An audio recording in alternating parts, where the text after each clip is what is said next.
អរុនសួស្តីពុកម៉ែបងប្អូនទាំងអស់គ្នាស្វាគមន៍សាជាថ្មីមកជួបយើង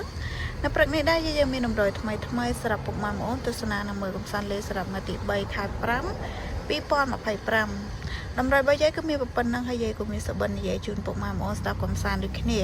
តាមមុននឹងនិយាយសបិនយាយក៏សូមពឹងពុកម៉ែបងប្អូនដែលចូលរួមទស្សនាទាំងអស់គ្នានេះកុំភ្លេចជួយចុចពាក្យ like ជា subscribe ឬក៏ដឹងឲ្យ channel យាយម្នាក់មួយផងបងប្អូនណាចាឬក៏ពុកម៉ែបងប្អូនចង់បានរយតាមម៉ោងកុំភ្លេចចុច link និយាយដាក់លើ comment ណាបងប្អូនតាគ្នាចានឹងឃើញតម្រុយតាមម៉ោងហើយគឺចូលសឹងតែរាល់ថ្ងៃដែរណាតម្រុយតាមម៉ោងយាយដាក់ត្រង់ចឹងពុកម៉ែបងប្អូនចង់ឃើញក៏ចុចចូលម្នាក់មួយទៅណាតាំងចឹងពុកម៉ែបងប្អូនចូលមកស្ដាប់សបិនយាយយុគមិញនេះយាយសបិនឃើញគេឲ្យផ្លែ cherry ឡើងក្រហមទុំឲ្យយាយណា